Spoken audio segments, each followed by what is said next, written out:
সুপ্রিয় দর্শক, আসসালামু আলাইকুম।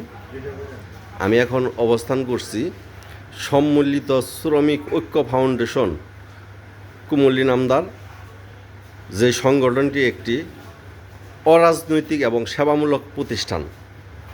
তা এই সংগঠনের মাধ্যমে আমরা ঈদ শুভেচ্ছা মিটিং কল করছি, যে ঈদ শুভেচ্ছা বিনিময়ের জন্য মিটিং কল করছি। আজকে আমাদের এই মিটিংয়ে প্রধান অতিথি আমাদের গ্রামের কৃতি সন্তান জনাব লাবুর রহমান। উনি সৌদি প্রবাসী। ওনার হাত দিয়েই আজকে এই ঈদ সামগ্রীগুলো বিতরণ করা হবে। তো আমরা যেন ভবিষ্যতেও এই কার্যক্রমগুলো চালাইতে পারি, যেন আমরা পাশাপাশি যেন সমাজসেবামূলক কাজগুলো করে যেতে পারি। আপনারা সবাই আমাদেরকে সেই পথ দেখাইবেন, এবং যদি আমরা কোনো ভুল পথে অগ্রসর হই, পিছনে সমালোচনা না করে আমাদের সামনে এসে ভুল ধরিয়ে দিবেন, এবং আমাদের যেটা সহজ পথ, ভালো পথ, সেটা আমাদেরকে দেখাই দিবেন। আমরা ইনশাল্লাহ আপনাকে সাদরে গ্রহণ করব। ধন্যবাদ সবাইকে।